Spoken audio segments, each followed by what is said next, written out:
upon a time in a small town, there lived a boy named David. He was kind and helpful, always ready to lend a hand to those in need. But trouble seemed to follow him everywhere he went. It was as if everything bad that could happen to anyone always happened to David. One day, while playing outside, David accidentally broke a neighbor's window with a ball. At first, the people around tried to find the culprit. When they saw it was David, they shook their heads and pointed their fingers at him, muttering, "It's always him." The next day, in class, a chair broke under a student's weight, and everyone looked towards David, even though he had nothing to do with it. They all said, "It must be David." One afternoon during football practice, David slipped and the ball hit their coach squarely in the face. Everyone burst into laughter, but David sat down on the bench, dejected. He whispered to himself, "Why always me?"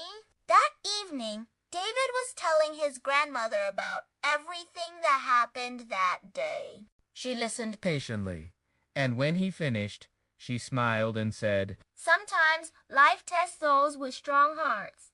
David, instead of asking why, always me, ask yourself, what can I learn from this?" David thought about his grandmother's words.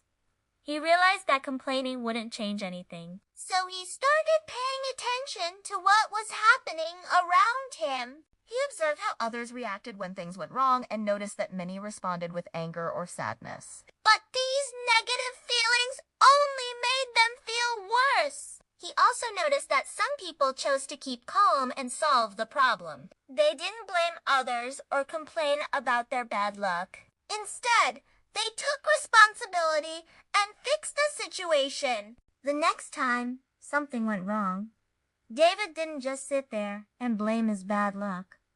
He stood up and offered to help. To his surprise, people accepted his help and thanked him for it. This made David feel good. It wasn't always easy, but he tried his best to be responsible and helpful. Slowly but surely, things began to change for David. The people around him noticed his positive change and started treating him differently. They no longer blamed him for everything that went wrong, because they saw that he was doing his best. And even when they did blame him unfairly, David no longer felt like a victim. He held his head high and knew that he did not need their approval to be a good person. One day, one of the townspeople approached David and apologized for not believing in him all those years. "You're a good, honest boy, David," the townsperson said. "We were wrong to blame you for everything. We're so sorry." David smiled and replied, "It's all right.